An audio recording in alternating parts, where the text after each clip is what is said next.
कक्षा 11वीं की स्टूडेंट फाइनली आपका यहाँ पर राजनीति विज्ञान का पॉलिटिकल साइंस का अर्धवार्षिक परीक्षा 2025-26 का पेपर लेके आ चुके हैं। आप लोग बहुत सारे यहाँ पर कमेंट रहे थे कि पॉलिटिकल साइंस पेपर लाओ, तो फाइनली आपका पेपर आ चुका है। और साथ ही इस वीडियो में हम आपका पूरा पेपर संपूर्ण उत्तर सहित कंप्लीट करेंगे, तो इस वीडियो को आपको ध्यान से देखना है और वीडियो को लाइक कर लीजिए, चैनल को सब्सक्राइब कर लीजिए। साथ ही इस वीडियो को आपको अपने दोस्तों तक शेयर कर देना है। आप यहाँ पर दिल्ली कक्षा 11वीं अर्धवार्षिक परीक्षा 2025-26 पॉलिटिकल साइंस राजनीति विज्ञान का आपका पेपर है। हिंदी इंग्लिश वजन दोनों में पेपर रहेगा। मार्क्स 80 अंक रहेगा। टोटल क्वेश्चन आपके 23 रहेंगे। साथ ही आपके यहाँ पर निर्देश आते हैं तो आप निर्देश पढ़ लीजिएगा। तो चलिए, जो आपका यहाँ पॉलिटिकल साइंस का पेपर है वो हम यहाँ पर देख लेते हैं। तो आप लोग वीडियो को लाइक जरूर कर लीजिए, चैनल को भी सब्सक्राइब कर लीजिए, ठीक है। तो आप यहाँ पर देख लीजिए, आपके आते हैं सही विकल्प का चयन करके लिखिए, जो कि 6 नंबर के आपके रहेंगे। तो आपको यहाँ पेपर देने से पहले इस पेपर को पूरा याद करना है, ठीक है। तो पहला था भारत का संविधान कितने दिन में बनकर तैयार हुआ। तो इसका आ ऑप्शन दिया 2 वर्ष 11 माह 18 दिन, बा था 3 वर्ष 10 माह 12 दिन, और सा था 2 वर्ष 11 माह 18 दिन, और दा था 2 वर्ष 12 माह 18 दिन। तो यहाँ भारत का संविधान कितने दिनों में बनकर तैयार हुआ, तो इसका आंसर आपका 2 वर्ष 11 माह 18 दिन हो जाएगा। फिर आपका दूसरा तो चुनाव के लिए अधिसूचना जारी करने का अधिकार किसको है। तो आपका आता प्रधानमंत्री, बा आता राष्ट्रपति, और सा आता राज्यपाल, और दा आता मुख्य चुनाव आयुक्त है। तो सूचना के लिए अधिसूचना जारी करने का अधिकार किसको है, तो इसका आंसर आपका राष्ट्रपति को हो जाएगा। फिर आपके यहाँ पर तीसरा देख लेते हैं, भारत में उपराष्ट्रपति की चुनावी प्रक्रिया को किस लेख के तहत किया गया है। तो इसका आंसर आपका 66 हो जाएगा। फिर आपका चौथा आता है, व्यावसायिक प्रतिनिधित्व का सबसे बड़ा समर्थक कौन है। तो आपका ऑप्शन दिया गया एच जेलास्की, बाता JD H कोल, और साता लॉर्ड जेम्स ब्राइस, और दाता प्रो गार्नर। तो जो आपका यहाँ पर चौथा दिया गया व्यावसायिक प्रतिनिधित्व का सबसे बड़ा समर्थक कौन है, तो चौथे का राइट आंसर आपका बा हो जाएगा JD H कोल। फिर आपका पांचवा आता है, सरकार कैसे बनती है और कैसे कार्य करती है, यह स्पष्ट होता है। संविधान से, बाता दर्शन से, साता इतिहास से, और दाता भूगोल से। तो इसका आंसर आपका आ हो जाएगा संविधान से। फिर आपका 6वां आता है, जहाँ कानून है वहाँ स्वतंत्रता नहीं है, यह किसने कहा था। तो आपका था ग्रीन, बात था जॉन लॉक, और साथ आपका हाफ्स, और दाता मैकाइवर। तो जहाँ कानून है वहाँ स्वतंत्रता नहीं है, यह किसने कहा था। तो इसका आंसर आपका जॉन लॉक हो जाएगा। इस तरह से जो आपके यहाँ पर सही विकल्प वो कंप्लीट हो जाते हैं। आपने अच्छे से याद कर लिए होंगे। साथ ही यहाँ पे इंग्लिश मीडियम के स्टूडेंट देख लीजिए, पहले का जो आपका राइट आंसर रहेगा वो आपका ए राइट आंसर रहेगा।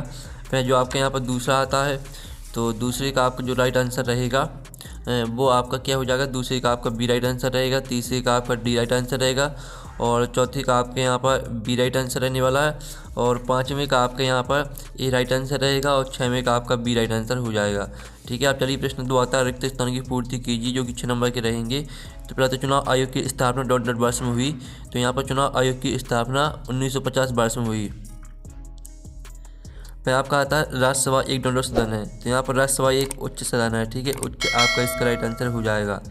फिर आपका तीसरा आता है, संपत्ति के अधिकार को मौलिक अधिकारों की सूची में सन डॉट डॉट में हटा दिया गया। तो यहाँ पर संपत्ति के अधिकार को मौलिक अधिकारों की सूची से सन 1978 में हटा दिया गया।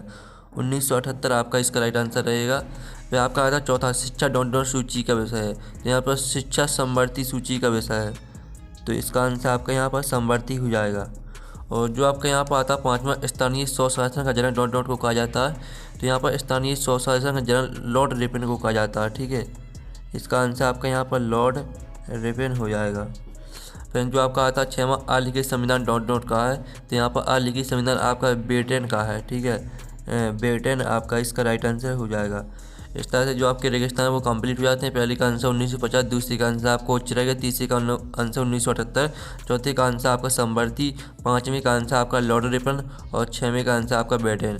साथ ही यहाँ पे इंग्लिश मीडियम के स्टूडेंट भी देख सकते हैं, ठीक है। यहाँ पे इंग्लिश मीडियम के स्टूडेंट देख लीजिए। प्रश्न 3 आता है, सही जोड़ी बनाइए, जो कि स्तंभ आवा में आपकी दी गई सही जोड़ी। पहले आती है उच्चतम न्यायालय। तो आपके यहाँ पर उच्चतम न्यायालय को किससे मैच कर देना है, दिल्ली से।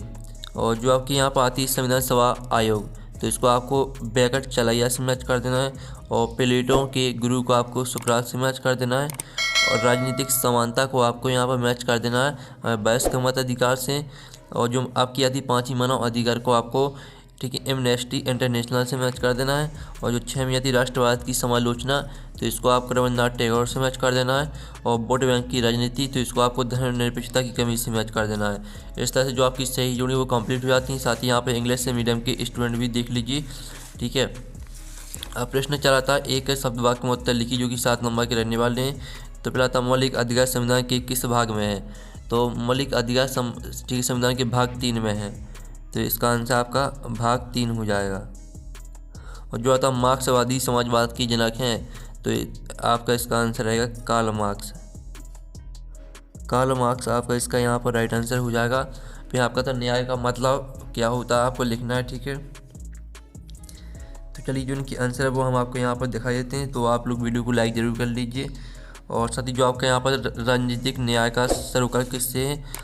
5वां आता नागरिक को, ठीक है, नागरिक को किसके हित को सर्वोपरि समझना चाहिए। और 6वां आता संघात्मक शासन व्यवस्था में भारत की कैसी नागरिकता प्राप्त होती है। और 7वां आता फारसी धर्म की संस्थापक कौन है। तो चलिए इनकी आंसर हम यहाँ पर लिखित आंसर देख लेते हैं, ठीक है। तो आप यहाँ पर थे मौलिक अधिकार संविधान के भाग 3 में और मार्क्सवादी समाजवाद के जनक हैं। तो कार्ल मार्क्स हो जाएगा। न्याय का मतलब क्या होता है, लिखिए। न्याय का मतलब निष्पक्षता, जहाँ सभी व्यक्तियों को उनके अधिकार और हक प्रदान किए जाते हैं और किसी के साथ भेदभाव नहीं किया जाता। फिर राजनीतिक न्याय का सरोकार किससे हैं, तो इसका उत्तर देख लीजिए। राजनीतिक न्याय का सरोकार सभी नागरिकों को समान राजनीतिक अधिकार जैसे वोट देने का अधिकार, चुनाव लड़ने का अधिकार और सरकार में भागीदारी सुनिश्चित करने में से है। फिर आपका 5वें का आंसर देख लीजिए। नागरिक को राष्ट्र या देश के हित को सर्वोपरि समझना चाहिए। और 6वें का आंसर रहेगा आपका संघात्मक शासन व्यवस्था होते हुए भी भारत में एकल नागरिकता प्राप्त होती है। और 7वें का आंसर आपका यहाँ पर देख लीजिए, 7वें का आंसर दिया गया है। अब इस तरीके आपके जो एक शब्द वाक्य मतलब है वो कंप्लीट हो जाते हैं। और यहाँ पे इंग्लिश मीडियम के स्टूडेंट भी देख सकते हैं। प्रश्न 5 आता है सत्य असत्य का चयन करके आपको लिखना है, जो कि आपके 6 नंबर के रहने वाले हैं। तो इस वीडियो को आपको यहाँ पर ध्यान से देखना है, ठीक है। तो जो आपके यहाँ पर सत्य असत्य रहेंगे तो स्टूडेंट, ठीक है, आपके यहाँ पर जो सत्य असत्य रहेंगे, पहला तो मौलिक अधिकार न्याय संगत नहीं जबकि निर्देशक सिद्धांत न्याय संगत हैं, तो ये आपका असत्य हो जाएगा। फिर आपका आता है 73वें संविधान संशोधन अधिनियम का संबंध पंचायती राज से नहीं है, तो ये आपका असत्य रहेगा। और जो आपका आता है धर्म और राज्य परस्पर एक दूसरे से संबंध होने चाहिए, तो ये भी आपका असत्य रहेगा। और जो आपका चौथा आता प्राकृतिक समानता जन्म से ही प्राप्त होती है, तो ये आपका सत्य रहेगा। और जो आता समानता ही सामाजिक न्याय का प्रेरणा तथ्य है, तो ये भी आपका सत्य रहने वाला है। और जो 6वां आता नागरिकता 2 प्रकार की होती है, तो ये आपका असत्य हो जाएगा, ठीक है। इस तरह से जो आपके सत्य असत्य वो कंप्लीट हो जाते हैं। अब चलिए आपके यहाँ पे इंग्लिश मीडियम के स्टूडेंट भी देख लीजिए। प्रश्न आपका 6 आता क्रिप्स मिशन क्या है, अथवा था संविधान सभा के कोई 2 सदस्यों के आपको नाम लिखना है, ठीक है। तो चलिए जो इनकी आंसर है वो हम यहाँ पर आपको दिखा देते हैं। तो आप यहाँ पर देख लीजिए, आपके यहाँ पर क्रिप्स मिशन दिया गया है। और तो इसका उत्तर आप यहाँ पर देख लीजिए। और संविधान सभा के आपके 2 सदस्य रहेंगे, डॉक्टर राजेंद्र प्रसाद, डॉक्टर भीमराव अम्बेडकर। फिर आपके यहाँ पर देख लेते हैं स्टूडेंट। 7वां आता भारतीय चुनाव प्रणाली की 2 दोष लिखिए, अथवा था सार्वजनिक वयस्क मताधिकार से आप क्या समझते हैं।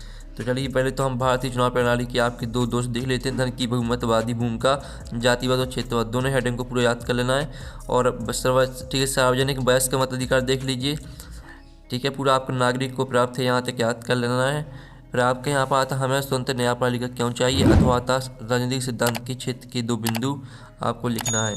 तो आप पहले तो 8वें प्रश्न का उत्तर देख लीजिए, हमें स्वतंत्र न्यायपालिका क्यों चाहिए, इसका उत्तर देख लीजिए। और साथ ही इसका अथवा का उत्तर आप यहाँ पर देख सकते हैं। और साथ ही इनका स्क्रीनशॉट आप ले लीजिए। फिर आपका था संघात्मक सरकार की आपको 2 विशेषताएं लिखना है, अथवा था स्थानीय स्वशासन किससे कहते हैं। तो पहले तो हम यहाँ पर, ठीक है, आपके यहाँ पर उत्तर देख लेते हैं जो आपके यहाँ पर दिया गया है, ठीक है। आपको संघात्मक सरकार की विशेषताएं लिखना है 2, तो ये आपकी 2 विशेषताएं दी गई हैं, तो इसका आप स्क्रीनशॉट यहाँ पर ले लीजिए। और साथ ही स्थानीय शासन किसे कहते हैं, तो इसका उत्तर खुद कर लीजिएगा। फिर आपके यहाँ पर देख लीजिए 10वां प्रश्न। तो 10वां प्रश्न आता है क्षेत्रीय एवं कार्यात्मक के प्रतिनिधित्व में कोई 2 अंतर लिखिए, अथवा समाज द्वारा उत्पन्न की गई असमानता क्या होती हैं। तो चलिए हम इनके उत्तर यहाँ पर देख लेते हैं। जो आपके यहाँ पर दिया गया क्षेत्रीय और एवं कार्यात्मक का प्रतिनिधित्व में आपको कोई 2 अंतर लिखना था, तो ये आपका अंतर दिया गया है। साथ ही अथवा का उत्तर देख लीजिए, समाज द्वारा उत्पन्न की गई असमानता किससे कहते हैं, तो इसका उत्तर भी आप यहाँ पर देख लीजिए। फिर आपके यहाँ पर आता है 11वां, व्यक्ति के लिए राजनीतिक स्वतंत्रता का क्या महत्व है, अथवा आता स्वतंत्रता के लिए प्रतिबंधों की आवश्यकता क्या है। तो आपका यहाँ पर 11वें प्रश्न का उत्तर हम आपको दिखा देते हैं। तो ये आपका 11वें प्रश्न का आंसर रहेगा। साथ ही ये आपका 11वें के अथवा का आंसर रहेगा, तो इसका भी आप स्क्रीनशॉट यहाँ पर ले लीजिए। और साथ ही आप लोग वीडियो को लाइक ज़रूर कर लीजिए और चैनल को भी सब्सक्राइब कर लीजिए। फिर आपका 12वां आता है समानता की धारणा से क्या निहितार्थ है, अथवा आता समानता की धारणा में सबसे बड़ा विरोधाभास क्या है। तो आप यहाँ पर देख लीजिए, ये आपका 12वें प्रश्न का आंसर है। समानता की धारणा मुख्य निहितार्थ निम्नलिखित है। दोनों पॉइंटों को पूरा याद कर लेना है। और ठीक है, समानता की धारणा में सबसे बड़ा विरोधाभास क्या है, तो इसका उत्तर आपको पूरा याद कर लेना है। फिर आपके यहाँ पर आता है सामाजिक न्याय के 2 प्रकार लिखिए, अथवा नागरिकों को सामाजिक न्याय प्रदान करने हेतु भारतीय राज्य द्वारा उठाए गए 2 कदम आपको लिखना है। तो आप यहाँ पर देख लीजिए, आपका 13वें प्रश्न का आंसर रहेगा और ये आपका 13वें के अथवा का आंसर रहेगा। ठीक है, तो सभी के आपको यहाँ पर स्क्रीनशॉट यहाँ पर लेते चलना है। फिर आपका यहाँ पर 14वां आता है नागरिकता। ठीक है, नागरिकता का क्या तात्पर्य है, अथवा जनवादी राष्ट्रवाद से आप क्या समझते हैं। तो पहले तो आप यहाँ पर नागरिकता का अर्थ देख लीजिए। ठीक है, ये आपको नागरिकता का अर्थ दिया गया, साथ ही जनवादी राष्ट्रवाद से आप क्या समझते हैं, तो इसका उत्तर भी देख लीजिए। फिर आपका आता है सर्वसत्तावादी से आप क्या समझते हैं, अथवा आता ठीक है लोकतांत्रिक राष्ट्रवाद क्या है। तो चलिए आपका 15 प्रश्न का उत्तर देख लेते हैं। तो ये आपका 15 प्रश्न का उत्तर रहने वाला सर्वसत्तावादी राष्ट्रवाद से आप क्या समझते हैं, तो इसका उत्तर देख लीजिए। और लोकतांत्रिक राष्ट्रवाद क्या है, तो इसका उत्तर देख लीजिए। अब चलिए आपका यहाँ पर 16वां प्रश्न हम देख लेते हैं। तो स्टूडेंट आपका यहाँ पर 16वां प्रश्न आता है, चुनाव आयोग को अधिक प्रभावशील बनाने हेतु कौन कौन से परिवर्तन किए जाते हैं, अथवा आता लोकतंत्र में चुनाव का क्या महत्व है। तो आप यहाँ पर देख लीजिए, आपका 16वें प्रश्न का आंसर रहने वाला है। तो इसका आप पूरा स्क्रीनशॉट ले लीजिए और ये आपका 16वें के अथवा का उत्तर रहेगा, तो इसका भी आप यहाँ पर स्क्रीनशॉट ले लीजिए। फिर आपका आता है लोकसभा के नेता के रूप में प्रधानमंत्री की क्या अधिकार है, अथवा आता राज्यपाल की प्रमुख शक्तियों का उल्लेख कीजिए। तो चलिए आपके यहाँ पर 17वें प्रश्न का उत्तर आप यहाँ पर देख लीजिए। तीनों पॉइंटों को पूरा याद कर लेना है। साथ ही 17वें के अथवा का उत्तर देख लीजिए, ये आपका 17वें के अथवा का उत्तर रहेगा। फिर आपका 18वां प्रश्न हम यहाँ पर देख लेते हैं, सामाजिक रूप से कमजोर वर्गों के लिए संविधान के 73वें संशोधन में आरक्षण का क्या प्रावधान है, अथवा बलवंत राय मेहता समिति के अनुसार पंचायती राज की विशेषताएँ आपको लिखना है। तो आपका 18वें क्वेश्चन का आंसर रहेगा। ठीक है, ये आपका 18वें क्वेश्चन का आंसर रहेगा, तो इसका स्क्रीनशॉट ले लीजिए। और साथ ही आपका 18वें के अथवा का उत्तर रहेगा, तो इसका भी आप स्क्रीनशॉट ले लीजिए। वह आपका आता अधिकारों का महत्व लिखिए, अथवा आता नागरिकों के राजनीतिक कर्तव्यों पर प्रकाश डालिए। तो ये आपका 19वें क्वेश्चन का आंसर रहने वाला है, तो इसका आप स्क्रीनशॉट ले लीजिए। तीनों हेडिंग को पूरा याद कर लेना है। साथ ही 19वें के अथवा का उत्तर देख लीजिए, नागरिकों के राजनीतिक कर्तव्यों पर आपको प्रकाश डालना था। तो तीनों पॉइंटों को आपको पूरा याद कर लेना, यानी तीनों हेडिंग को पूरा का पूरा याद करना है। फिर आपका आता है 20वां, भारतीय संविधान निर्माण की आवश्यकता को स्पष्ट कीजिए, अथवा भारतीय संविधान सभा के कार्यक्रम पर एक संक्षिप्त लेख लिखिए। तो चलिए आपका 20वें प्रश्न का आंसर हम यहाँ पर देख लेते हैं। तो ये आपका 20वें प्रश्न का उत्तर रहेगा, जिसमें आपकी 3 हेडिंग दी गई। तीनों हेडिंग को याद कर लेना है। साथ ही अथवा में देख लीजिए, अथवा में 4 हेडिंग दी गई, चारों हेडिंग को याद कर लेना है। फिर आपके यहाँ पर आता है 21वां, उच्चतम न्यायालय मौलिक अधिकारों का सुरक्षा के समझाइए। और इसका अथवा आता न्यायपालिका की स्वतंत्रता बनाए रखने हेतु संविधान के विभिन्न प्रावधान कौन कौन से हैं। तो चलिए इनके आंसर देख लेते हैं। 21वें प्रश्न का आंसर तो आप यहाँ पर देख लीजिए, आपका 21वें प्रश्न का आंसर रहेगा। आपको तीनों हेडिंग को पूरा याद करना है। फिर आप इसका अथवा का उत्तर भी देख लीजिए।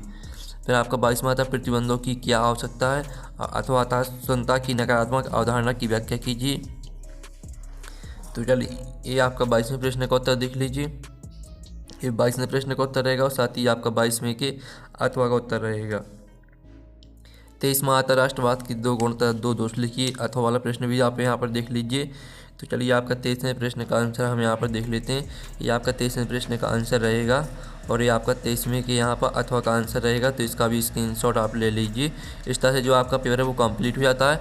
और साथ ही इसका PDF मिल जाएगा आपको टेलीग्राम में, और टेलीग्राम ग्रुप की लिंक वीडियो के डिस्क्रिप्शन दी रखी है, तो आपको ज्वाइन कर लेना। टेलीग्राम में आपको पूरा सोल्यूशन मिल जाएगा, PDF मिल जाएगा। तो हम नेक्स्ट वीडियो में मिलते हैं। Thanks for watching.